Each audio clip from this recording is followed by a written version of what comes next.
মাথা পিছু আয় আর বড় বড় মেগা প্রজেক্টের ভিড়ে আমরা কি আদতে হারিয়ে ফেলছি আমাদের সবচেয়ে বড় শক্তিকে? কেবল 1 মাসেই যদি 100 জন নারী ও শিশু শিকার হয় নির্মম পাশবিকতার, তবে এই উন্নয়ন কি সত্যি নিরাপদ এক বাংলাদেশ গড়ে তুলতে পারছে?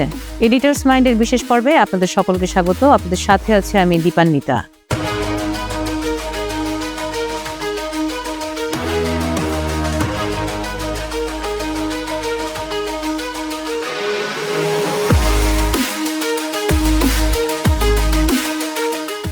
সম্প্রতি মহিলা পরিষদের রিপোর্টে উঠে এসেছে এক ভয়াবহ চিত্র। গত জুন মাসে দেশে ধর্ষণের শিকার হয়েছেন 100 জন নারী ও কিশোরী। সবচেয়ে আঁতকে ওঠার মতন তথ্য হলো এই 100 জনের মধ্যে 72 জনই নিষ্পাপ শিশু।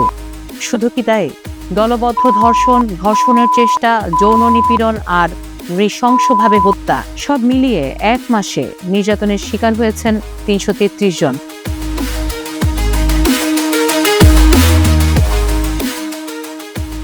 তবে অপরাধ বিজ্ঞানীরা বলছেন এটি কেবল সংবাদের পাতায় উঠে আসা দৃশ্যমান অংশ মাত্র। সামাজিক লজ্জা আর বিচারহীনতার ভয়ে নথির বাইরে থেকে যাওয়া ডার্ক ফিগার হিসাব করলে চিত্রটা হয়তো আরো অনেক বেশি ভয়াবহ। যে সমাজ নিজেদের শিশুদের নিরাপত্তা দিতে পারে না, তার নৈতিকতার ভিত্তি নিয়ে প্রশ্ন ওঠাটা কিন্তু অস্বাভাবিক নয়।